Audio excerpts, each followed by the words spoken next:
Hey everyone, thanks for joining me today. Our story is Sofia Valdez, Future Prez by Andrea Beaty and illustrated by David Roberts. I'm sure you're going to recognize this. Same author and illustrator as Iggy Peck Architect, Ada Twist Scientist. What's the other one? You know the other one. I'll think of it. Anyway, this one is Sofia Valdez, Future Prez. City Hall.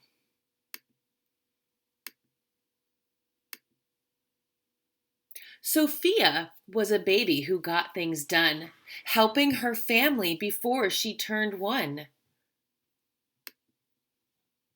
She and Abuelo went out every week to help elderly friends around Blue River Creek, who couldn't get out and about on their own and with no place to gather were stuck home alone. That's a familiar feeling. Raking the leaves, taking pets for a walk, or just dropping by for a treat and a talk, Sofia Valdez did as much as she could for her family and friends and her whole neighborhood. A dreamer, a doer, a real life go-getter. Most people like good, but Sofia liked better. Each morning, Abuelo walked Sophie to class. They walked home again along Blue River Pass, making plans, munching cookies, Abuelo and girl, except for that Tuesday when Pup saw the squirrel. With a howl, Pup took off, racing all through the town, over, under, beneath, and around. Sophia scrambled to try to keep up with the hollering man and the bellowing pup.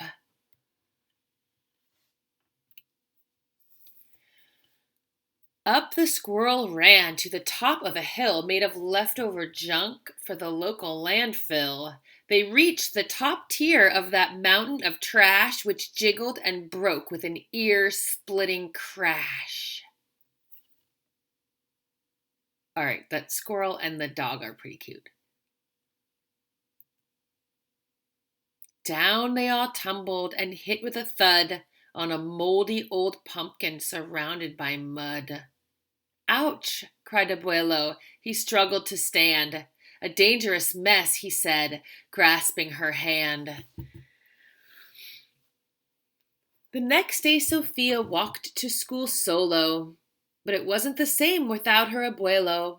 This is not right, declared young Sofia, who glared at Mount Trashmore and got an idea. Do you ever wonder where all our stuff goes when we throw it away? It just goes into a big pile. The very next morning, at dawn, she planted a sign at the front of the lawn. She stood back and smiled, and Pup gave a bark. Get rid of Mount Trashmore. Let's build a new park. Oh, look, there's Iggy Peck's Sphinx. That's where he lives. Each of her neighbors had something to say about benches and fountains and places to play, meeting spots, gardens, a basket for bees, a rubber duck pond, and a kiosk for cheese. She drew every thought on her map of the park, which was perfectly perfect by a quarter till dark. She drifted to sleep in her soft, cozy bed. Then, bam, she woke up when a thought smacked her head. Her heart skipped a beat as she realized each one of her neighbors had said, "Let me know when it's done."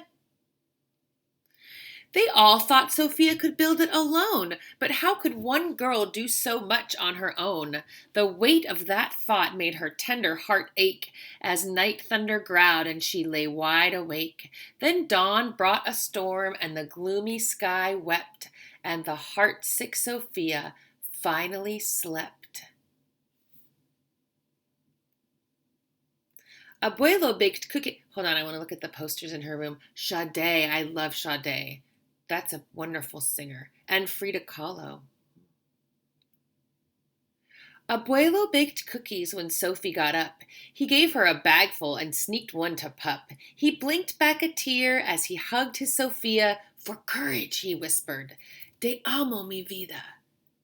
Sophia's knees wobbled. She felt weak inside. She looked at his ankle and quite nearly cried. Though she didn't feel brave or courageous at all, Sofia Valdez went to face City Hall. It's right next to the library.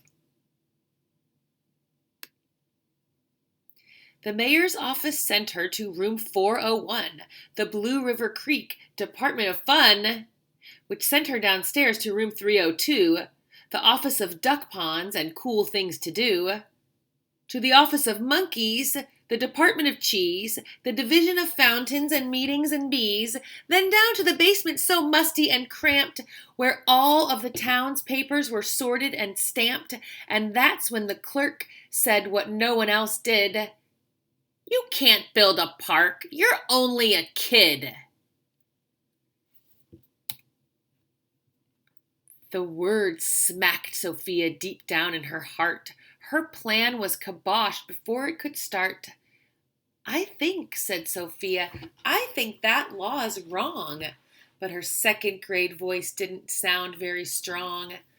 The clerk said clearly, it cannot be done. Do you have any questions?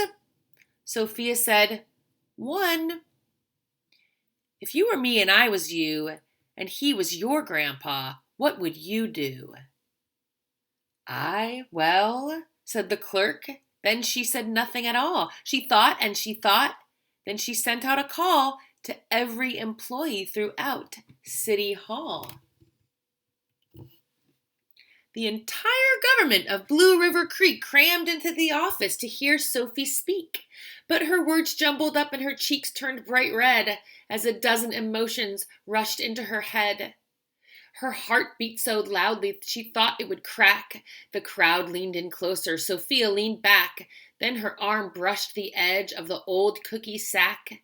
And that was the moment Sophia first knew being brave means doing the thing you must do.